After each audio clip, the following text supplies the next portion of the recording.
One pill makes you larger, and one pill makes you small, and the ones the psychiatrist gives me don't do anything at all. Welcome back, Surrealistic Pillows. I'm here with another dose of I Played a Thing, Alice in Wonderland. Last time we saw how deep the rabbit hole goes and learned how to grow and shrink. And now we're in a pool of our own tears. Let's go for a swim.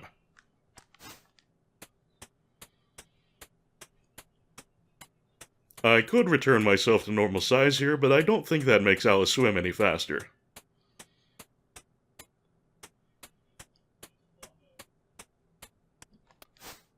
What a lovely little island. Let's take a look inside.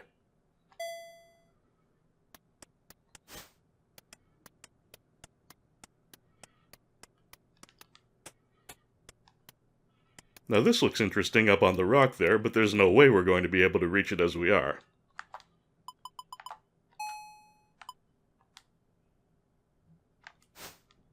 Ah, delicious cake.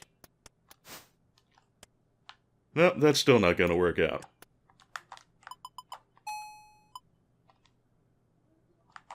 And what have we here? A large seashell, rather like a whelk. I'll take that. And I'm also reminded that we didn't look at the key before we picked it up, so it's not possible to look at things in your inventory, but I can drop it and then give it a little eyeball. If I can stop scrolling past it. There we are. It is a large iron skeleton key. Good to know. Unfortunately, we are now too tall to get out of here. But that's okay, that's what elixirs are for. Before we go, let's take a listen to that seashell, though. We did see an image of a child listening to a seashell, so Alice see, Alice do.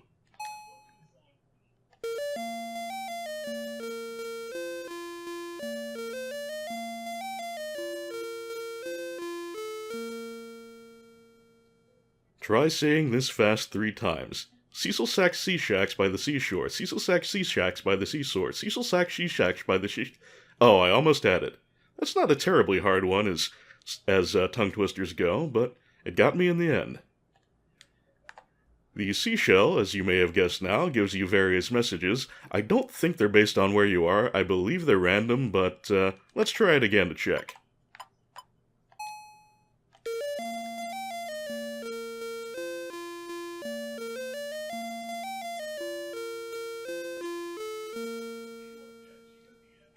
Well, we're getting the same one, so maybe it is location-based. We'll head out of the island and give it another try.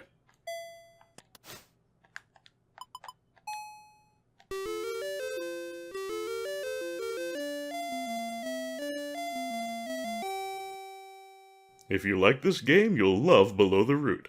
Way ahead of you, game. And I am kinda tickled that it plays the Below the Root theme there.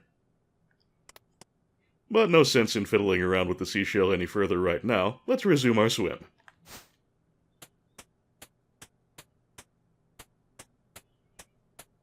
Well, that's an interestingly patterned seashore up ahead.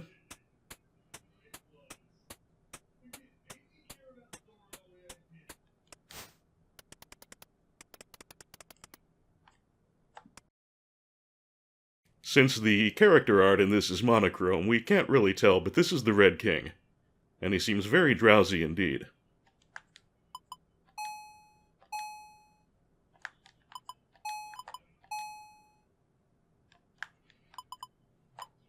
Wake up! Nope, I don't think we're getting anything out of him.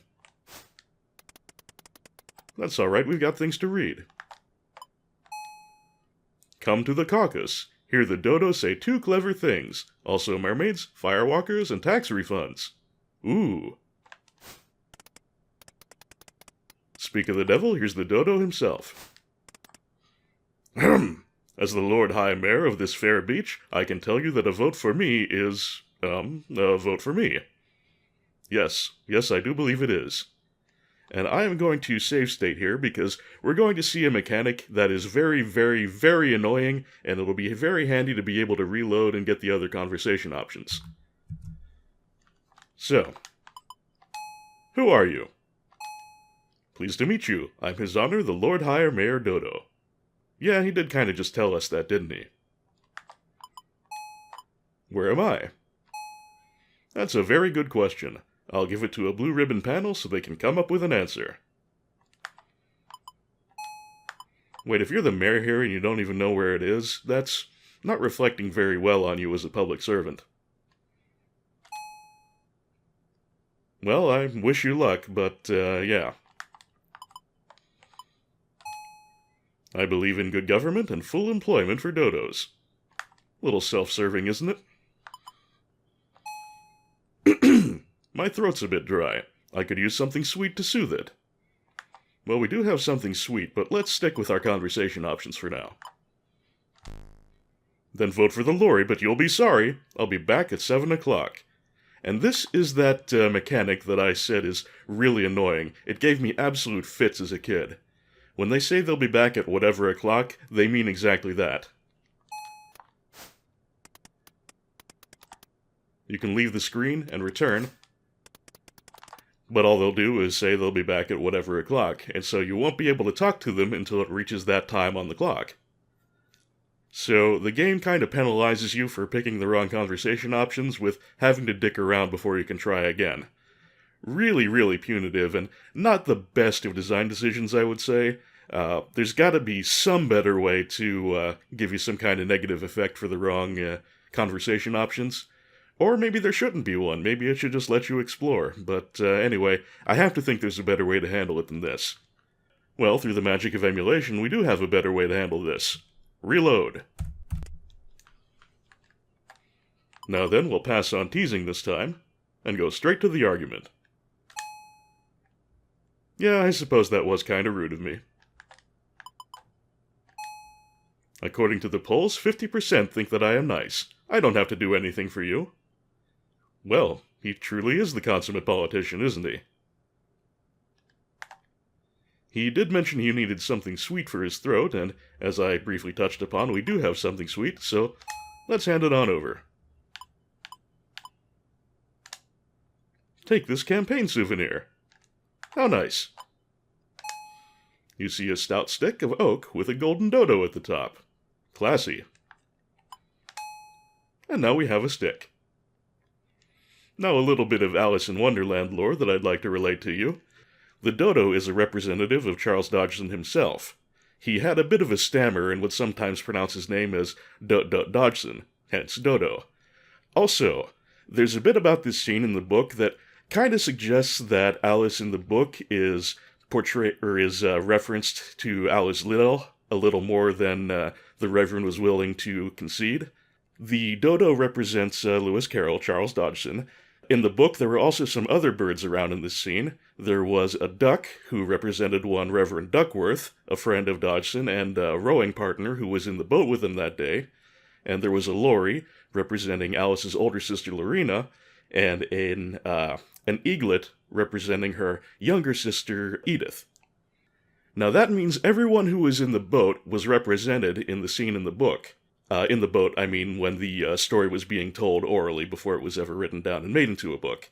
So everyone who was in the boat when the story was being told is represented in the book in this scene except for Alice Liddell. Which means that if everyone in the boat is represented in the book, then there's no one to represent Alice Liddell, except for Alice the book character. Food for thought. Let's move on.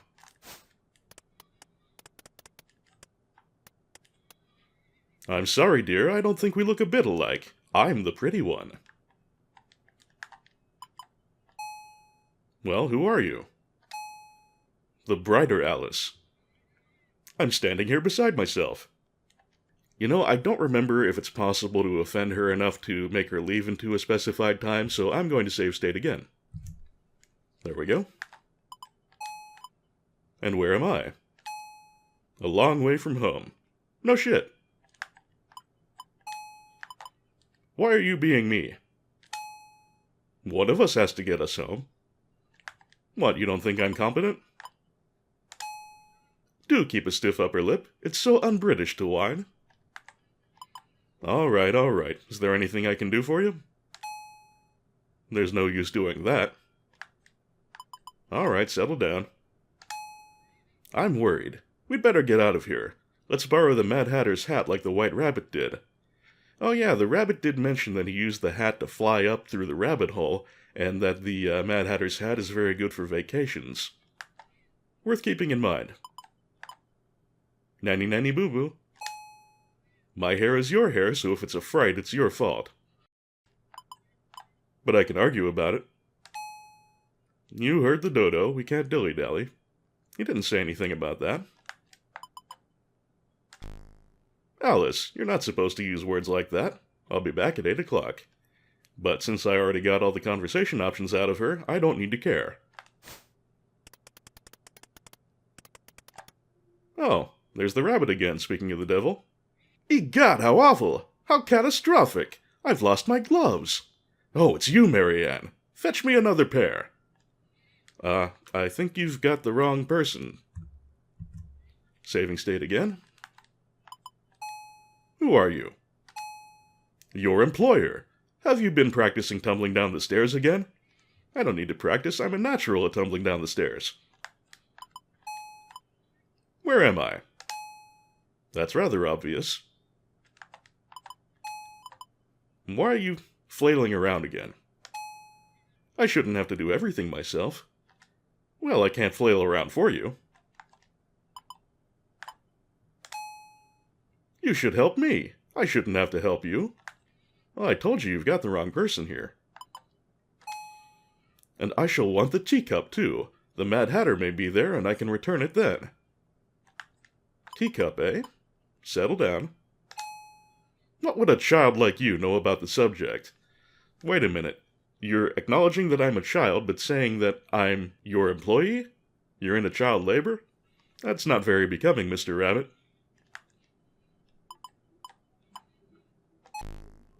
Is it really that time? The Queen's going to have my head.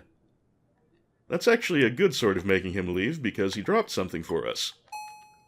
It is a large ivory and silk fan with a picture of picnicking rabbits painted on its surface. But we do want to get those other conversation options, so I'm going to go ahead and reload. Let's try arguing with him. Is your union putting you up to this? I'll be back at 9 o'clock. Oh, we don't want that. Is this some joke? You look like my maid. Ah, so that's who Marianne is. Fair enough. Let's go ahead and get that fan from him. Yoink. A lovely little house here, and we've got a WR on the chimney. Methinks we've just found the White Rabbit's house. Let's peek our head in.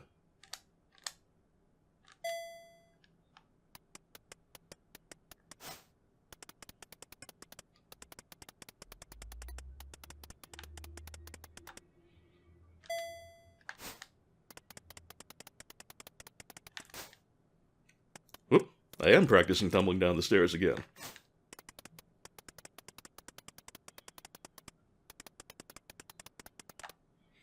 The master never tells me when he's having guests. Oh, could this be the real Marianne? Marianne the maid, indeed. And where am I? I thought the master invited you. You're in the White Rabbit's house. Good guess on my part. But why are you doing that? Our poor cow needed new shoes, so I had to take this job. Okay. Horses, I know, but I didn't know you ever put shoes on a cow. You like to babble so much that you must have been born in a brook. We heard that before from the musician just a little ways down the rabbit hole. There is a fair amount of reused dialogue in this game. I don't know if that's a disk space thing, or if they didn't want to come up with unique lines for every possible situation, but we'll see a fair amount of that. That's not your place, miss. Alright, settle. I just want to be alone. Okay, reload. I don't think you're playing with a full deck.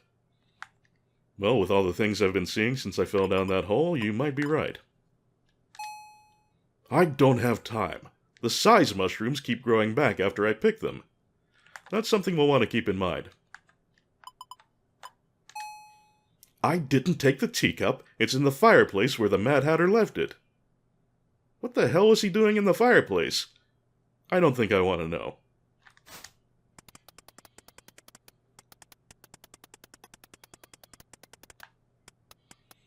Alright, doesn't look like there's anything worth mentioning in the kitchen or pantry or whatever this is. So let's take a look at this other door here.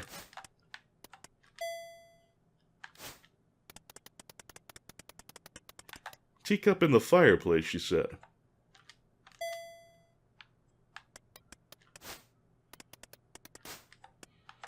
Well, this is a rather unusual fireplace. Easy enough to get into and with a rope inside.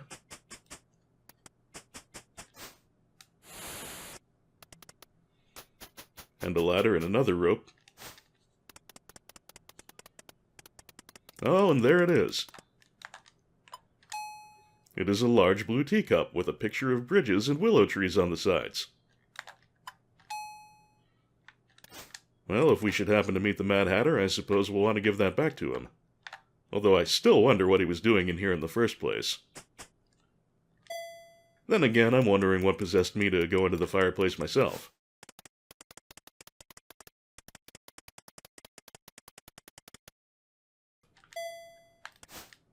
Moving on. What have we here? It is a large china teapot stained from years of use. Okay, we've got teacups in the fireplace, we've got teapots in the trees. Well, the Hatter is alleged to be mad, so I suppose I shouldn't expect logical behavior out of him.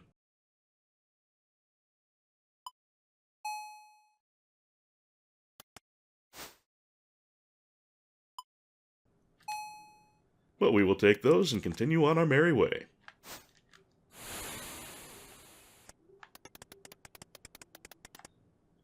Larch, larch, larch.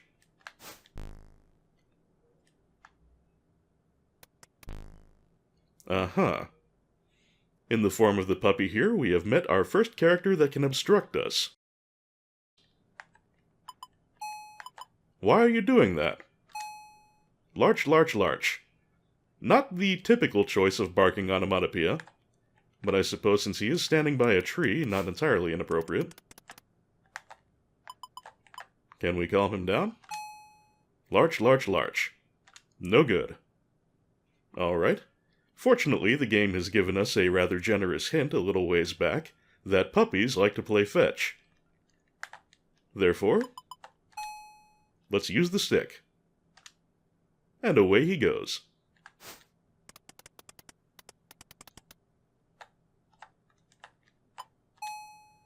They are strong-smelling, funny-shaped yellow mushrooms, rather like the one Cook uses in stews. Don't mind if I do.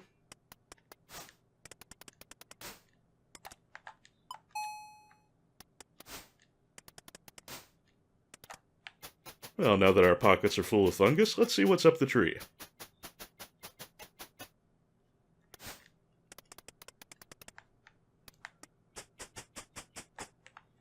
Up the tree, we have a bee. I know there's nothing particularly suggesting that it's a bee as opposed to any other flying insect, but later in the game another character will refer to one of these as a bee, so that's what it is. And now we see what the bee does. It knocks you off whatever platform you happen to be standing on.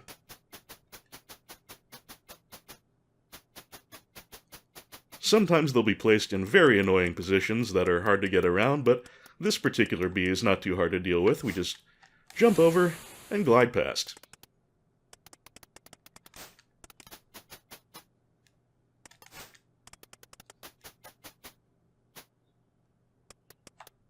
Shoo! Go away! No serpents or solicitors or semicircles allowed. And here we have another character that can block our path, which is too bad because that's an interesting looking door on the other side. Who are you to block me? Don't play dumb. I know that you know that I'm a pigeon. Well, I know it now. Where am I? It'd serve you right if the Red King woke up right now when we all disappeared. I'm not sure how A follows B, but I'll keep that in mind. And why are you blocking me? You can't pass on a worm casserole recipe unless you have children. Fortunately, there are no worm casserole recipes that I particularly care to hand down to any offspring I might have in the future.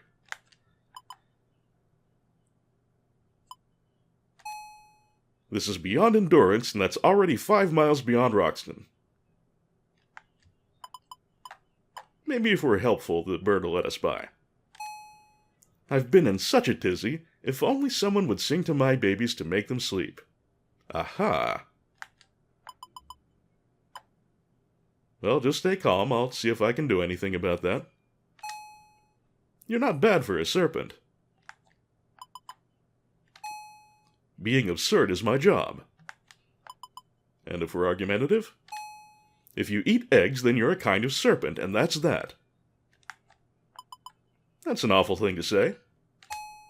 You needn't get huffy with me.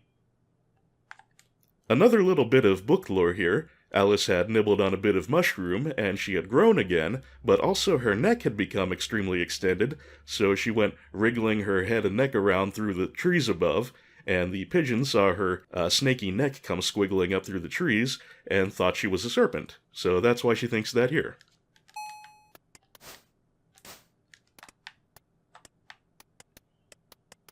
And these must be her darling children. Kublai.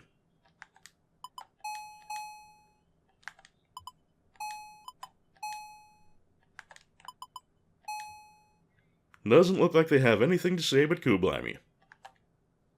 Now the pigeon did say that she wished someone would sing to them to help them sleep. And we have learned a song, so let's give it a try.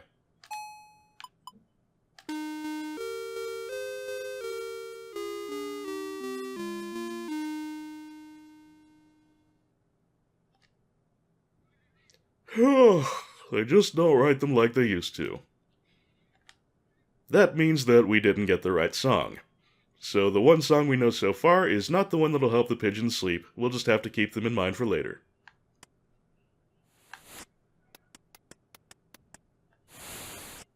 We'll just take the Bee Express down and find some more mushrooms. They are funny-shaped, strong-smelling purple mushrooms, rather like the ones Cook uses in stews.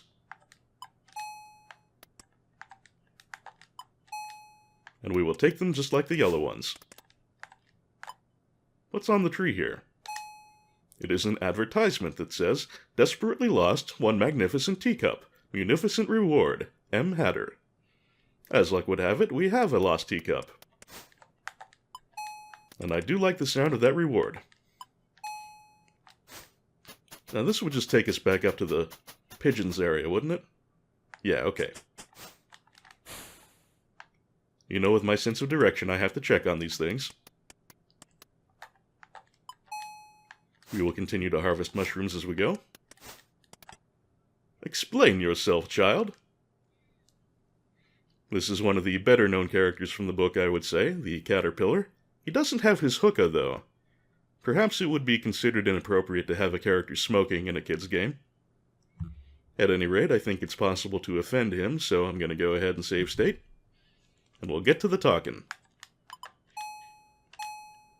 Let me check my reference books, but I think I'm a caterpillar.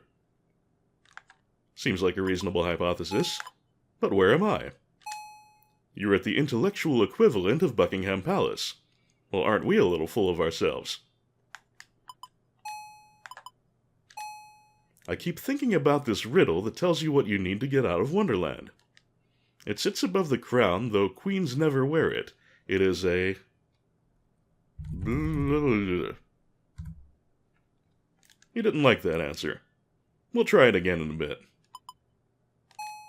An unexamined life is a wasted life. Well, fortunately, there are lots of people watching this. Anything I can do for you? I've done quite well without you. I don't know why I waste my time with you. Rude. For that, a teasing. Don't be ridiculous. There are enough people who already are. That's another line that I think we've seen already. No, you should be asking about the mushrooms. One color makes you grow big, the other makes you small. In the book, rather than being a bunch of little mushrooms, it was the caterpillar's own mushroom that he was sitting on that made Alice grow big or small, and it wasn't different colors, but it was one side or the other side of his mushroom. In fact, since the mushroom was round, Alice had a little trouble figuring out where one side ended and the other began. Let's see, did we scold him yet? You shouldn't do that, it could be habit forming. I'll be back at 3 o'clock. Alright, let's reload and solve his riddle. This riddle that tells you what you need to get out of Wonderland. Well, people have been saying we need the top hat for that, and it sits above the crown in this case meaning head, though queens never wear it. Well, it's not a queenly garment. So, I can type. Top hat. You need to be a giant to go through the chessboard to find the Mad Hatter. Well, thank you for the tip, Mr. Caterpillar.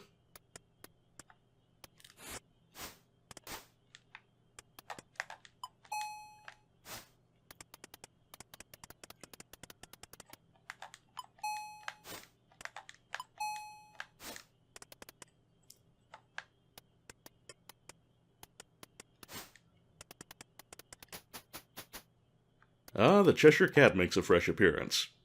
I bet you think only of yourself all the time. Given that this is a cat, I think you might be projecting a bit. A grin with fur, or fur with a grin. Well, 6 of one, half dozen of the other, I suppose. Where am I? It's more important to know that you can use the March Hare's whisker to reach the baby. That's suspiciously specific. And why are you doing that? People are such amusing creatures. What did we cats ever do before they were invented?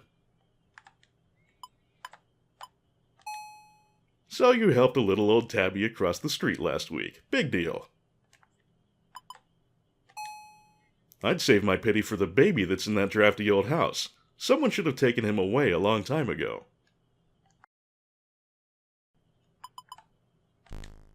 How droll, but I am not anyone's little kitty and have not been for a number of years.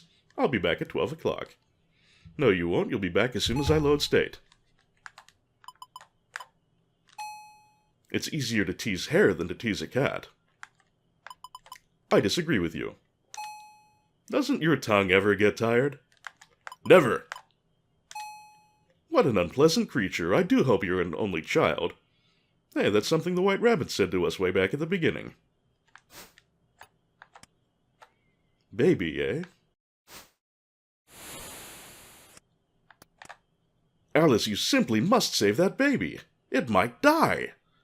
All this talk about a baby all of a sudden.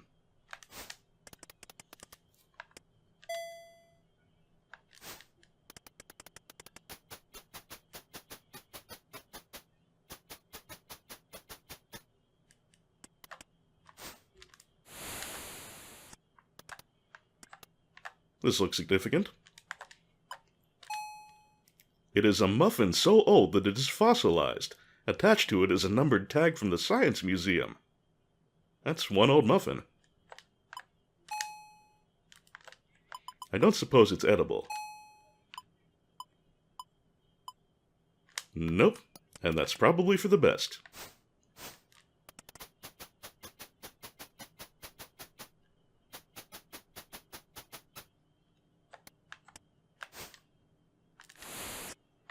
Story morals first, manners later.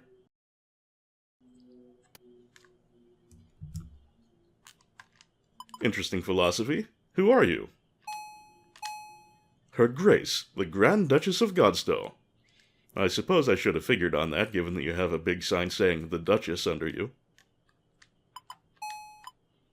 Where am I? In my house, from the looks of it, though if it's yours, then it's a very nice house indeed. And why are you sitting there looking bitter? I'm waiting for 12 o'clock, then I can go through the true looking glass. That sounds like something we'll want to file away for future reference. And the moral is, the less you have to say, the louder you should say it. Why, thank you. And the moral is, always keep your hairs on your head and hairs in your stove. Rabbit. Nope. And the moral is, never spare the pepper from the soup, nor tears from the baby. That smacks suspiciously of child abuse. Let's move on. None of your cheek. Anyone can find a moral where there is one. It takes a talent to find a moral where there isn't any. In my day, children had manners. I'll be back at 3 o'clock. And once again, because I've gotten all the conversation options out of her, I don't have to care. That rope over to the right looks interesting, but I have no way of getting to it right now.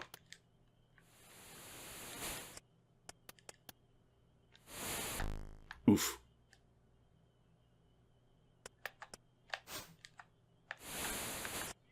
Now the Duchess did say we should keep our hairs, as in the rabbit type, in the stove. Perhaps we should look for one.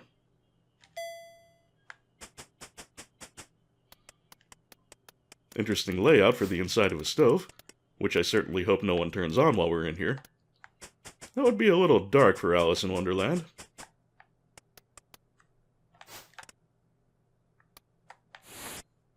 We'll just kind of work our way around the bee here. I jumped a little farther than I quite intended there.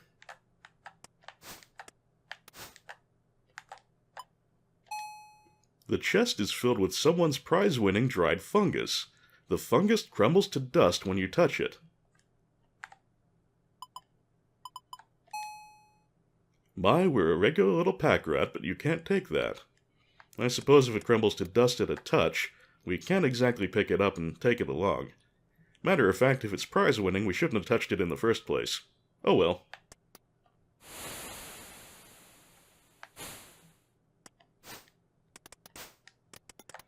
What's this nice little house doing in a stove, pray tell?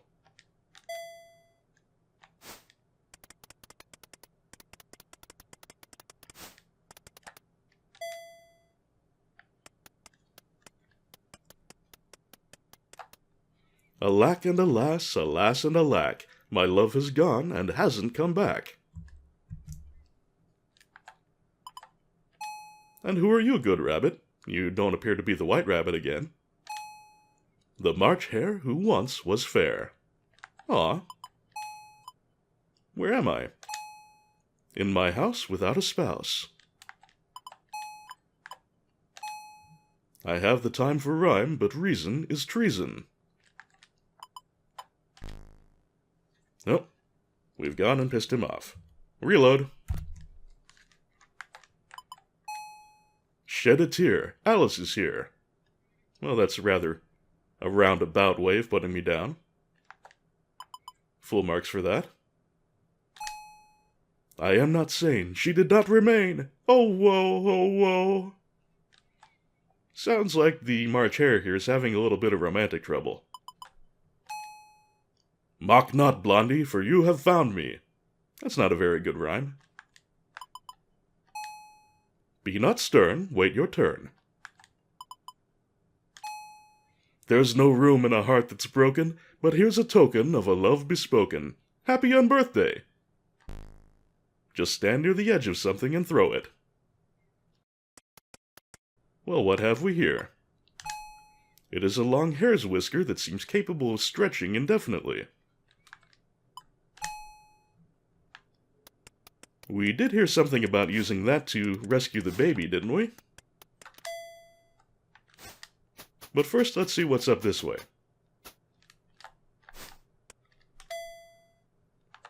A bathing machine. In a bathtub. We'll want to check that out at some point, but not quite yet. A bathing machine, by the way, is a particularly ridiculous example of Victorian modesty sensibilities. Down at the beach, it was considered unacceptable to let anyone see you in your bathing suit, especially for women, but it was considered unseemly for men as well, so they would have bathing machines there, which are these little changing rooms on wheels. So you would go into the bathing machine, change into your bathing suit, and then horses would draw the bathing machine down to the water, and you would be able to wade in from there without anyone seeing too much of you in your bathing suit. Most of them were horse-drawn, some of them were light enough to be human-powered, and some of them were actually moved by steam engine. Ridiculous, but that's what they did.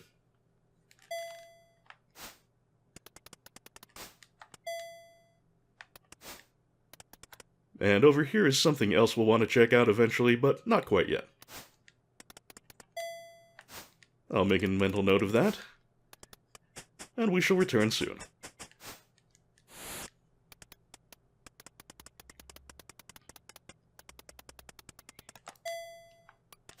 First of all, I do recall something about a whisker and a baby, so let's make our way back up.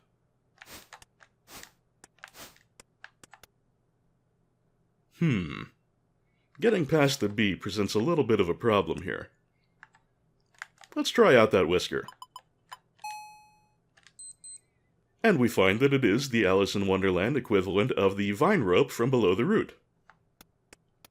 The big difference being that, unlike the vine rope, it is not consumed when you use it, and you can use it over and over again as many times as you want, even within the same room. Like so.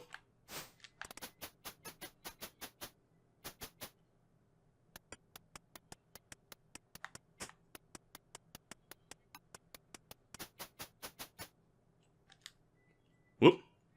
We have to stoop down here, which can be a little tricky because going down makes me climb down the ladder. You just have to move a little bit off to one side. Not too far. But a little bit off to one side, and then you can crouch and head on through.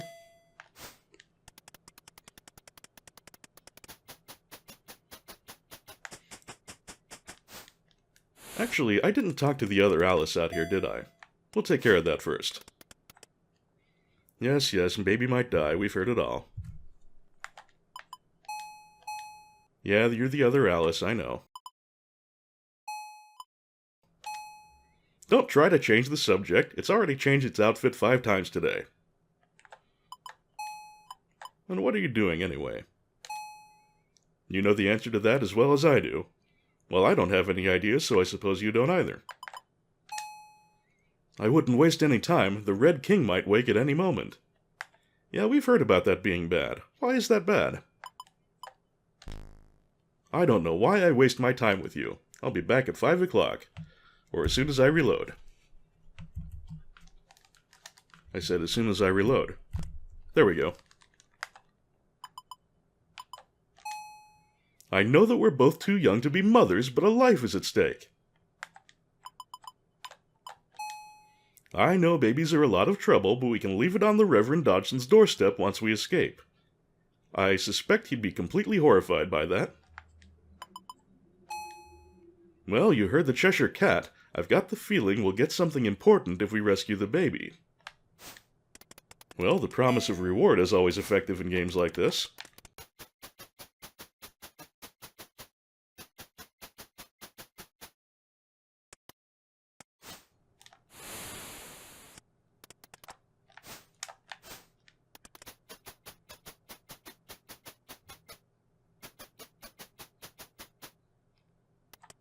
Now that we've got the whisker, we can just stand on this elevated platform here.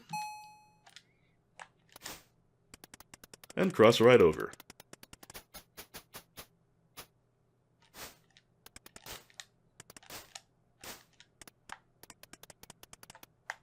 Is this the baby? Looks like a gingerbread man. It is an ugly baby with a skin that is white as the belly of a slug. It almost hits you with its rattle. I'm not entirely sure about picking this beastie up, but I guess we've got no other choice. The ugly baby changes into a rather handsome pig, which trots off without the promise of a Mother's Day card. All that is left is its rattle.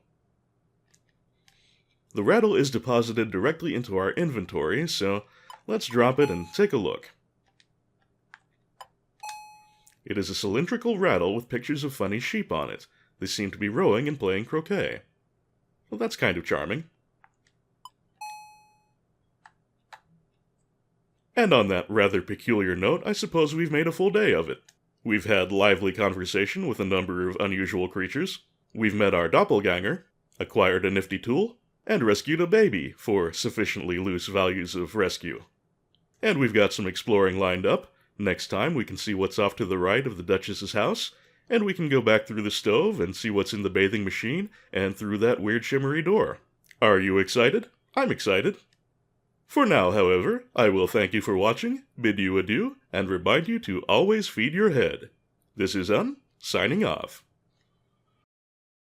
Today's Kinderschwein has been brought to you by Justin Carpenter, Nolden, Zangamarth, Anonymous Benefactor, John Madigan, Sanguine Games, Misha Van Doren, Frank Grizzy, Tim J., Lolo De Puzzlo, Joshua C. Ritchie, Jared C. Rice, Sonic Rose, EX Potemkin, Alicia Goranson, Mechasaurus, DG Jono, Doug Russell, August Fortnight, Patrick Bellinger, Andy Kurland, Jarogue, Martin Schallenmakers, Mayo the Hedgefox, Hildegard Argelmach, IGV, Jazel, Joseph Hall, Hot Mayo Sandwich, Dan Larson, Electric Keat, K. Ivan Rupert, Tiny Shopkeeper, Charlie Dunst, Kikoskia, Kobo4231, Alex Beyer, and other slightly rattled patrons.